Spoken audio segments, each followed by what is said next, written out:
আপনি কি কোনোদিন ভেবে দেখেছেন যে কি হবে যদি আপনি কিছুই না ভাবেন? অর্থাৎ আপনার ব্রেন এবং মাইন্ড যখন একদম চুপ থাকে, সেই সময় কি হয় আপনার সাথে? আজকের এই ভিডিওটিতে আমি আপনাকে যা বলতে চলেছি তা হলো জিরো থট। জিরো থট হলো সেই অবস্থা যেখানে আপনার ব্রেন এবং মাইন্ডে কোনো ধরনেরই ভাবনা থাকে না। অর্থাৎ আপনার মাইন্ড এবং ব্রেন একদম সাইলেন্ট অবস্থায় চলে আসে। এই পৃথিবীর পপুলেশনে কেবলমাত্র 2-3% লোকই রয়েছে যারা এই জিনিসটিকে করতে পারেন, আর সকলের ক্ষেত্রে এটি করা অতটা সহজও নয়। তো চলুন একটি ছোট্ট গল্প শুনি আমরা। সায়েন্টিস্টদের এক দল মিলে বেশ কিছু সাধুদের একবার ডেকে একটি এক্সপেরিমেন্ট করেছিলেন। সায়েন্টিস্টরা সেই সকল মঙ্কদের 4 ডিগ্রি সেলসিয়াস তাপমাত্রা যুক্ত একটি ঘরে বসালেন, এবং শুধু তাই নয়, সেই 4 ডিগ্রি সেলসিয়াস তাপমাত্রার ঘরে তাদের গায়ে ভেজা ও ঠান্ডা কাপড় জড়িয়ে দিলেন। এবার একটু থামুন। যদি আপনাকে এমন একটি ঘরে যেখানকার তাপমাত্রা 4 ডিগ্রি সেলসিয়াসের থেকেও কম, সেখানে 4 থেকে 5 ঘন্টা থাকতে বললে আপনি কি করবেন? আপনি হয়তো বলবেন যে আমি থাকবো না, তাই না? কিন্তু আপনার অ্যান্সারটি একটু ভুল হলো। আপনি থাকতেই পারবেন না সেই 4 ডিগ্রি তাপমাত্রার হাড় কাঁপানো ঠান্ডা ঘরে। কিন্তু সেই সকল মঙ্ক অর্থাৎ সাধুরা নিজেদেরকে এই জিরো থট অবস্থায় নিয়ে এলেন। তারপর সেই কাপড় এতটাই গরম হয়ে গেল যে সেই কাপড় থেকে বাষ্প বের হওয়া শুরু হয়ে গেল।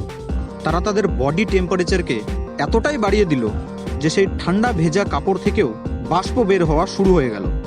এই পাওয়ার হলো জিরো থটের পাওয়ার। এবার আপনাদের মধ্যে থেকে অনেকে হয়তো বলবেন যে মেডিটেশন এবং জিরো থট এর মধ্যে পার্থক্য তাহলে কি, তাই না?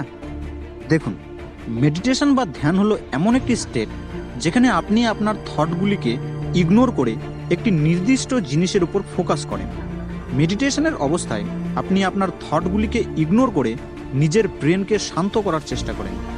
কিন্তু এই জিরো থট অবস্থাতে আপনি কিছুই করেন না, একদম জিরো অবস্থা, অর্থাৎ নাথিং। এই অবস্থাতে আপনি কিছু করার চেষ্টাই করেন না। মেডিটেশনে আপনি ফোকাস করতেন আপনার ব্রিদিং প্রসেসকে, কিন্তু এই জিরো থট অবস্থাতে আপনি কিছুই করেন না, অ্যাবসলিউটলি নাথিং। এই অবস্থাতে আপনি কিছু করার চেষ্টাই করেন না। মেডিটেশন করতে করতে এক সময় যখন আপনার ব্রেনে ভাবনা আসা একেবারেই বন্ধ হয়ে যায়, এমনকি আপনি আপনার ব্রিথিং প্রসেসকেও ফিল করতে পারেন না, এই অবস্থাটি হলো জিরো থটের অবস্থা। দেখুন, আজ থেকে 200 বছর আগে যদি কেউ টিভি, কম্পিউটার বা মোবাইলের ব্যাপারে আপনাকে বলতো, তো আপনি তার কথাকে হেসে উড়িয়ে দিতেন, তাই না? আমি যদি আপনাকে 200 বছর আগে টিভি, কম্পিউটার, মোবাইল ফোনের ব্যাপারে কথা বলতাম, তাহলে আপনি আমাকে আজ তো একটা পাগল ছাড়া আর কিছুই বলতেন না। কিন্তু আজকে, অর্থাৎ বর্তমান যুগে, এই টিভি, কম্পিউটার, মোবাইল ফোন, এই সকল জিনিসগুলি আপনার কাছে একটি নর্মাল ব্যাপার, তাই না? তো ঠিক একই রকমভাবে এই সুপার ন্যাচারাল পাওয়ারগুলিও নর্মাল জিনিস। এই সুপার ন্যাচারাল পাওয়ারগুলিকে পেতে কেবলমাত্র আপনাকে কিছু হটকে ভাবতে হবে এবং কিছু হটকে করতে হবে, আর এই সকল জিনিসগুলির ব্যাপারে আপনাকে কেউ বলবে না। দেখুন, সুপার ন্যাচারাল পাওয়ার বিষয়টি হলো এমন এক ধরনের জিনিস যা অনেকে মনে করেন যে এটি 100% সত্য, আবার অনেকে মনে করেন যে সুপার ন্যাচারাল পাওয়ার বলতে কিছু নেই। আবার এমনও কিছু লোক রয়েছে যারা এই দুই দলের মধ্যে পড়ে। দেখুন, আমি আপনাকে ফোর্স করছি না যে আপনি মেডিটেশন করুন এবং আরও গভীরে গিয়ে সেই জিরো স্টেটে পৌঁছান। কিন্তু যদি আপনার মধ্যে সকল জিনিস এবং বিষয়কে জানার খুব গভীর ইচ্ছে থেকে থাকে, তাহলে এই ভিডিওটি আপনার জন্য।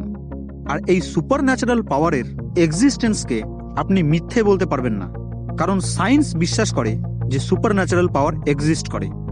যদি 4 ডিগ্রি সেলসিয়াসের একটি ঠান্ডা ঘরে বসে কয়েকটি সাধু তাদের ব্রেনের শক্তির সাহায্যে নিজের গায়ের ঠান্ডা কাপড়টিকে গরম করতে পারে, তাহলে এই জিরো থট আরও কি কি করতে পারে ভাবুন।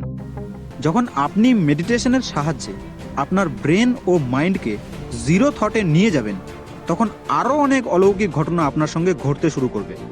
যেমন পাওয়ার অফ হিলিং, অর্থাৎ নিজের মনের শক্তি দ্বারা কাউকে ঠিক করে দেওয়া। হ্যাঁ, এই জিরো থটের সাহায্যে আপনি আপনার মনের শক্তি দ্বারা নিজের অথবা অন্য কোনো ব্যক্তির রোগকে ঠিক করতে পারবেন। টেলিপ্যাথি, অর্থাৎ অন্যের মনে কি কি চলছে তা বুঝতে পারা, অন্যের মনে কি কি ভাবনা চলছে এবং তার ফিলিংসকে বুঝতে পারা। বডি টেম্পারেচার কন্ট্রোল, এটি তো আপনি এখনই দেখলেন, তাই না?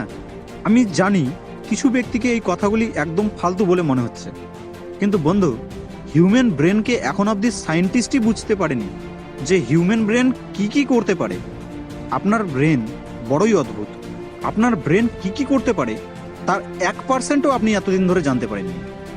আপনার ব্রেন এবং আপনার মাইন্ডকে একসাথে মিলিয়ে যখন কোনো কাজ আপনি করবেন, তখন দেখবেন সেই কাজ বাকি লোকেদের কাছে মিরাকলস বলে মনে হবে। তো আপনি এই জিরো থটে পৌঁছাবেন কিভাবে? আপনার জিরো থটে পৌঁছানোর একমাত্র মাধ্যম হলো ধ্যান, অর্থাৎ মেডিটেশন। যখন আপনার ব্রেন এবং মাইন্ড একদম শান্ত হয়ে যাবে, তখনই আপনি এই জিরো থট অবস্থাতে যেতে পারবেন এবং সেই সকল জিনিসগুলিকে আপনি নিমেষের মধ্যে করতে পারবেন যা এখন আপনাকে অসম্ভব বলে মনে হয়। তো বন্ধুরা, আপনি কি এই জিরো থটের শক্তিকে চান? নিচে কমেন্টে অবশ্যই জানাবেন।